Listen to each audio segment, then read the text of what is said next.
High বন্ধুরা, কেমন আছেন? আশা করি সকলেই ভালো আছেন। আজকে আমি রান্না করেছি ফুলকপি আলু মাছের ঝোল। যারা ফুলকপি খেতে ভয় পান গ্যাসের জন্য, তারা অবশ্যই এইভাবে একবার বানিয়ে খেয়ে দেখুন। আমি রান্নাটা খুব আলাদাভাবেই করেছি। এইভাবে রান্না করে খেলে কিন্তু গ্যাস একদমই হবে না। তো চলুন, তার জন্য কী কী নিতে হবে, কীভাবে রান্নাটা করেছি দেখে নিই। ফুলকপিটা এইভাবে কেটে নিতে হবে। এটা আমি অল্প জল দিয়ে গ্যাসে বসিয়ে দিয়েছিলাম, ব্যাস একবার ফুটে গেলে এটা একবার ভাপিয়ে নেব, নিয়ে জলটা ফেলে দেবো। এই সাইডে মাছটা ভেজে নিয়েছিলাম অল্প লবণ, হলুদ আর লঙ্কা গুঁড়ো দিয়ে। এটা রুই মাছ নিয়েছি। আর এই যে তেলটা আছে, এই তেলে আলুটা ভেজে নেব।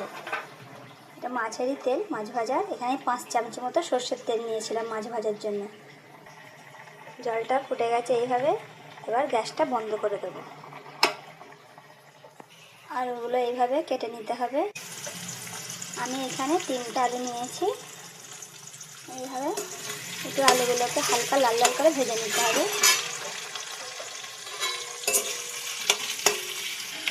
আলু ভাজা হয়ে গেছে, এবার এগুলো এক সাইডে তুলে রেখে দেবো।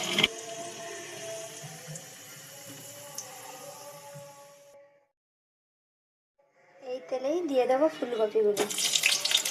এইগুলো একটু হালকা হালকা লাল লাল করে ভেজে নেব। ভাজা হয়ে গেছে, এবার এগুলো তুলে এক সাইডে রেখে দেবো।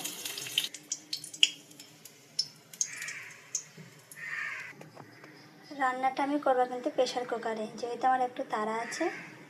আপনারা চাইলে হাঁড়িতেও করতে পারেন, কিন্তু প্রেশার কুকারে করলে কিন্তু খুব তাড়াতাড়ি রান্নাটা হয়ে যায়। কড়ার তেলটাই ওর মধ্যে ঢেলে দিয়েছি, ওই তেলেই রান্নাটা হবে। দিয়ে দেবো পেঁয়াজ। আমি এখানে একটা বড় সাইজের পেঁয়াজ নিয়েছিলাম, এইভাবে ছোটো ছোটো করে কেটে নিয়েছি। পেঁয়াজটা তেলে হালকা লাল লাল করে ভেজে নেব। এই সময় দিয়ে দেবো 1/2 চামচ লবণ। লবণটা দিলে কী হয়, পেঁয়াজটা একদম খুব সুন্দর মুচমুচে হয়ে যাবে। পেঁয়াজটা লাল লাল হয়ে গেছে ভাজা। এবার দিয়ে দেবো 1 চামচ আদা রসুনের পেস্ট। ভালো করে এর সঙ্গে মিক্স করে নেব। দিয়ে দেবো একটা বড় সাইজের টমেটোর কুচি।